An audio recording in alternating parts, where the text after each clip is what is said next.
Dans cette troisième partie, nous allons aborder 3 débats contemporains sur le féminisme, qui déjà était quasiment déjà présent depuis le 19e siècle. Alors le premier point, c'est de comprendre est-ce qu'il y a un féminisme ou il y a plusieurs féminismes. Alors la question est de dire qu'en général, il y a effectivement des noyaux durs de revendications féministes, c'est-à-dire notamment la non-exploitation de la femme au niveau de la sphère privée, son accès libre au niveau du marché du travail, le refus des violences physiques et des violences symboliques qui sont exercées sur elle, d'ailleurs qu'a très bien théorisé Pierre Bourdieu au niveau de la domination masculine, en estimant que les formes les plus brutales pratiquées sur les femmes sont souvent des violences qui sont justifiées d'ordre culturel et d'ordre sociétal. Donc effectivement, on peut répondre par la pluralité. On estime qu'il y aurait aujourd'hui, depuis la Révolution française, 5 grands mouvements féministes qui se seraient constitués. Un premier mouvement hérité du 19e siècle, comme on l'a expliqué tout à l'heure, qu'on appellerait un mouvement égalitariste libéral, soutenu aujourd'hui par des penseuses comme Elisabeth Badinter, consistant à dire que la femme devra avoir les mêmes droits que l'homme et qu'elle devra avoir la même capacité d'intégrer le marché du travail et donc l'économie de marché dans une dimension qui accepte du coup le principe du libéralisme économique et qui souhaite une unité juridique homme-femme au nom de ça. Un deuxième courant beaucoup plus radical et beaucoup plus révolutionnaire, on l'a dit tout à l'heure avec Louise Michel, mais ça continue aujourd'hui par les mouvements marxistes, inspirés notamment de Rosa Luxembourg dans les années 20, consistant à dire qu'il faut abattre le capitalisme pour abattre l'oppression des femmes, enfin l'oppression des femmes par les hommes. C'est-à-dire que tant qu'on n'abat pas les rapports capital-travail et tant qu'on ne collectivise pas les moyens de production, il y aura toujours une obligation pour les familles de vendre leur force de travail au niveau du marché du travail et de confiner la femme finalement dans la sphère privée. On a un troisième courant qu'on appellerait le courant plus radical ou le courant séparatiste qui consiste à dire qu'il faut isoler les revendications des femmes avec les revendications des hommes. C'est-à-dire que si on mélange au nom du genre les revendications des femmes et des hommes,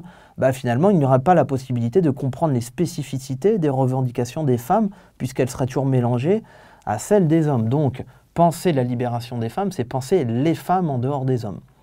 Un quatrième courant qu'on appellerait le courant différentialiste, consistant à dire qu'il y a une spécificité des femmes et également une spécificité des hommes. Et que du coup, au nom de ce courant-là, il faut plutôt exalter la féminité de la femme pour lui permettre d'avoir accès à des droits sociaux, tout en exaltant également la masculinité des hommes pour lui permettre aussi d'acquérir des droits sociaux. Donc finalement, une forme de différentialisme.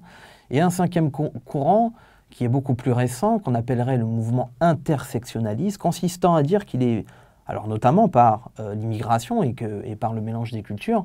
il est tout à fait possible de mélanger le courant historique des femmes, c'est-à-dire par exemple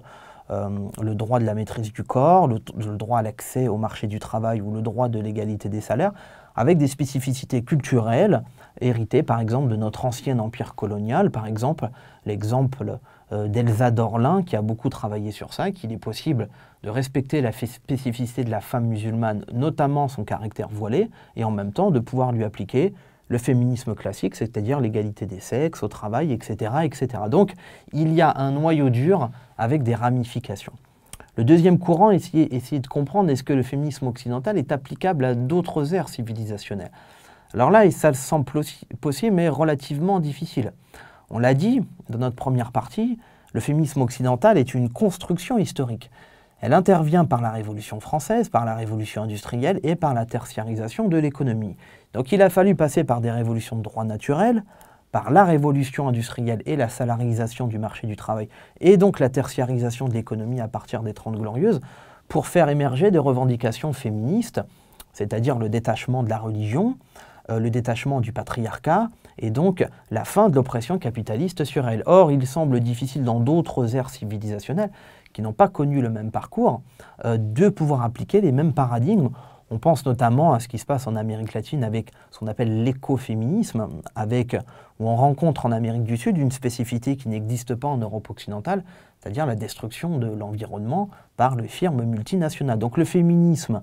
en Amérique du Sud se mélange à l'écologisme, or ce n'est pas forcément le cas au niveau de l'Occident. On a quand même deux courants qui sont relativement cloisonnés, malgré des tentatives de rapprochement entre le Parti des Verts et les mouvements féministes. Un autre élément qui nous fait difficilement penser que le féminisme occidental est applicable partout et donc est universable, c'est ce qui se passe notamment dans le monde musulman où finalement, n'ayant pas connu ce processus de laïcisation des mœurs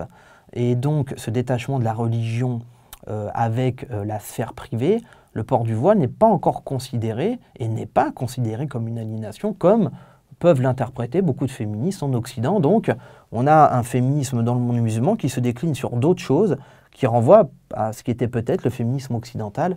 au début du 19e siècle. Ensuite, troisième débat important, c'est est-ce que finalement le féminisme, malgré son idéal libérateur pour les femmes, n'est pas finalement une façon de valider le capitalisme marchand. C'est la thèse notamment défendue par Nancy Fraser, la politologue et la sociologue américaine, qui explique que là où le féminisme au 19e siècle avait un véritable contenu social parce qu'elle est inspirée de l'extrême gauche, où elle avait encore dans les années 20 et les années 30, notamment dans le Parti travailliste anglais ou dans le Front populaire français,